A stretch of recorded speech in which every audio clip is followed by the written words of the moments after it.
All right, let's go over to our running back rankings right now. It's a pretty wide open running back class. I'm excited to see how we stack up these five. So, Dalton, what are your top 5 running backs in this draft?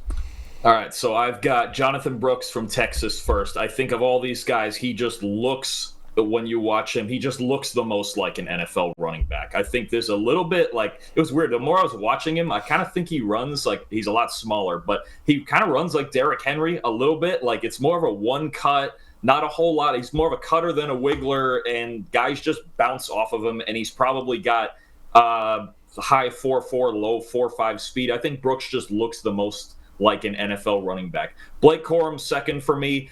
I think out of the entire class, he plays the position better than anybody. Blake Corum is so fundamentally sound, it's crazy. Yeah. Like the job that Mike Hart did with him at Michigan was unbelievable. Just watching his tape, I don't know that I ever actually saw him do anything wrong.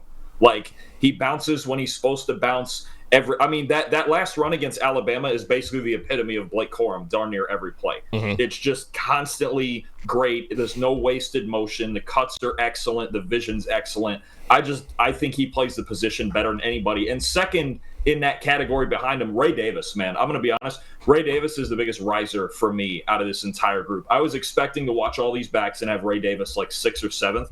And the more I watch him, kind of that category of like playing the position the best, I would put him second behind Corum. And he ran the drills a lot better at the combine than I thought he would. And I had to really dig back in to this year and how bad that situation at Kentucky was around him. We talked about it during the season. Kentucky's offense was basically hoping Ray Davis is Superman that day. And if they had better blocking, he would have been. I think there's some hidden tape here, especially at Vandy. His receiving ability at Vandy was really nice. The 2 biggest plays he made in the upset of Louisville were in the receiving game with a wheel and a screen. I think there's some all-around talent that Ray Davis has that is getting really, really underrated. I think he's as good as any back in this class. 4, I have Trey Benson, home run speed, can break tackles, wicked stiff arm. The quickness and the lateral agility isn't top notch. I think his stop and start is kind of questionable, but Trey Benson at the end of it all could be the best back in this draft if his feet get a little bit better. And then at 5, I was really between Jalen Wright and Bucky Irving, and I went with Wright based on the traits and what we saw in the combine and the top end speed. Some things to work on for him too fundamentally, like his vision and working through tight spaces, I think needs some work. But the home run speed is real. I mean, if he gets a crease, if he gets even with your linebackers, he's gone. He's going 80 yards. We've seen that multiple times. I think you're drafting Jalen Wright based on traits more than like fundamentally sound football for me, like Corum and Davis. Mm-hmm. But the traits are top notch. If you can get Jalen Wright, his fundamentals right, he could also be the best back in his class.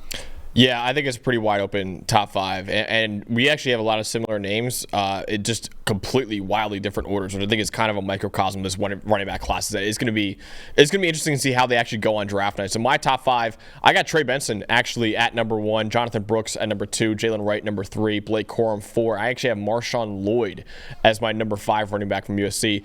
Starting with Benson, his one of the most important things I look for in a running back is how well you break tackles. There is nobody better in this draft to breaking tackles than Trey Benson. If you look at the last 2 years, he is in the 100th percentile for running backs in terms of how many more forced missed tackles he has per attempt. About, I think, 40% forced missed tackle rate over the last 2 years. This guy is an elite athlete. I agree with you. He's got to work on some stuff, lateral agility wise and trusting his vision and taking the cutback lanes when they're there, because he kind of is the guy that, tries to go to the sideline too much, which is another guy I'll get into in just a little bit. I think is very similar to him in a lot of regards.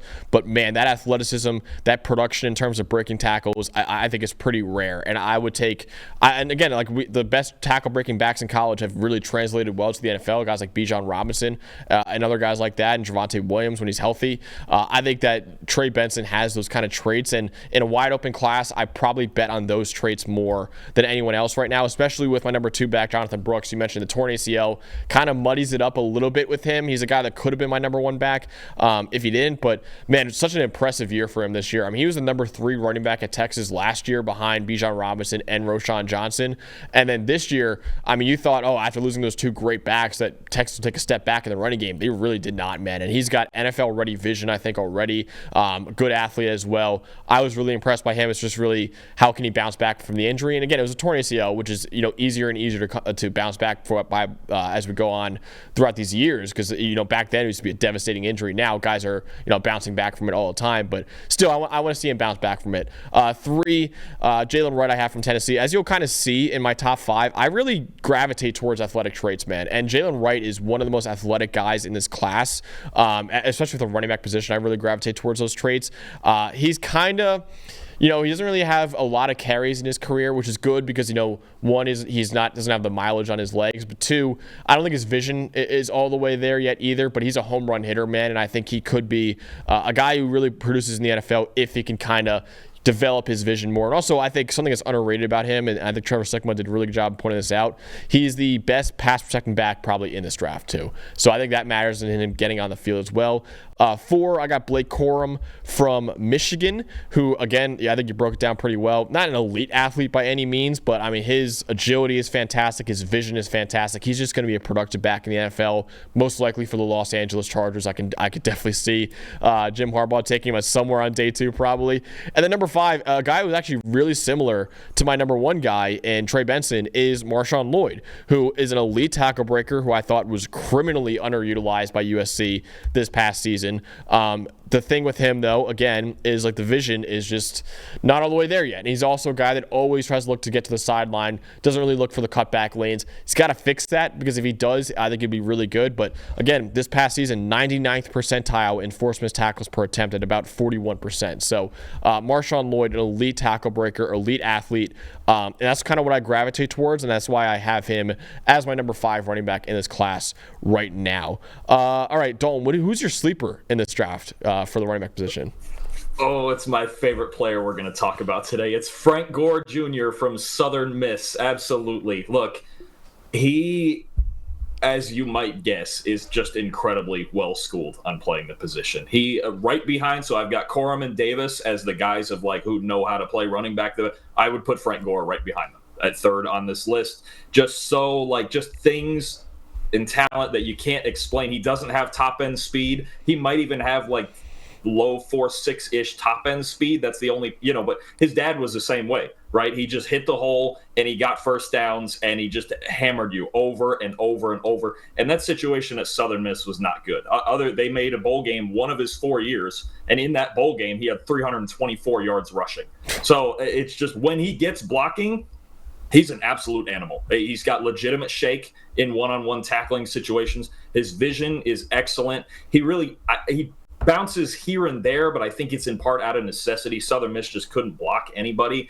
And, and people asked him at the combine, hey, did you think about transferring or what? And he was just very loyal to Southern Miss and just wanted to carry the load and be loyal to them. So I'm not even going to put any of that on him. He easily could have gone somewhere else and had 12, 13, 1,400 yards, probably at a Power 5 school. I'm just being honest. I think just how well-schooled he is and how he plays the position. And again, he's got better shake than his dad. He's not as thick in the lower body, but one-on-one, he could embarrass some guys with some moves, man. I'm telling you right now, the only thing, if Frank Gore ran a low, something like a 4.45, he might be the best back in this draft. The top end speed's the only thing keeping him out of the high rounds, but he's as fundamentally sound and as tough as any back in this class. And Max, he can throw it a little bit. He had 8 big-time throws in his career, playing a little bit of quarterback for Southern Miss, too. Yeah, if you need a quarterback, Frank Gore Jr. might be a sleeper quarterback for you in this draft. So I love Frank Gore Jr., man. He's a guy that I've always been a big fan of at Southern Miss, and it's awesome that when one Frank Gore leaves the NFL a couple years ago, we got another one right in there as well, and he's a really, really good player. Pretty wild, man. So many sons in this draft. We got, I think, Terrell Owens' son. I just saw, I think Tariq was his name. I think he's working out as well. Obviously, Marvin Harrison Jr., Frank Gore Jr., there's a few others in this draft. Obviously, Brendan Rice. Brendan Rice, good call. Luke McCaffrey, guys like that, dude. It's insane how many sons are entering the NFL right now. Kind of making us feel old, honestly. But guy I want to go with for my sleeper, a guy I just fell in love with, man. The more I watched him, Tyrone Tracy from Purdue. So a little bit of background on him. This guy was a wide receiver for Purdue to start his career. They moved him to running back this past year. He was fantastic as a running back for Purdue this last year. Also an elite athlete. for the position as well. But man, I mean, you look at the advanced metrics right now, 99th percentile in forced missed tackles per attempt at about 40%. Really good yards after contact, obviously. His gap grade was 100th percentile, zone grade 87th percentile. I mean, this guy in his first year at running back, he is an older player. Don't get me wrong. I believe he's sixth-year player. But usually for running backs, you kind of get scared of that, and you're like, oh, because you know how quickly the running back falls off. But it's not like this is a guy that had a ton of carries throughout his career. He's a guy who just started learning positions, so that's why I'm kind of throwing out the whole sixth-year senior stuff, because he's kind of a brand new running back that doesn't have as much mileage on his legs. So even though the age might concern some people, I don't really think it applies to him too much when you look at other running backs who are sixth-year players, because, like I said, he's just a converted wide receiver. So obviously he's got really good pass-catching ability. And then, man, as a runner this past year, he was fantastic. And like I said, I really like elite athletic traits for running backs, and he was fantastic at the combine as well. 86th percentile 10-yard split, 95th percentile vertical jump at about 40 inches. He was a really, really good athlete, man. So Tyrone Tracy, a guy that won't go until day 3, and I've even seen some like 5th, 6th round stuff for him. I loved his tape, what we saw at Purdue. So he's a guy that I would keep an eye on in this running back class, and what's a wide open running back class.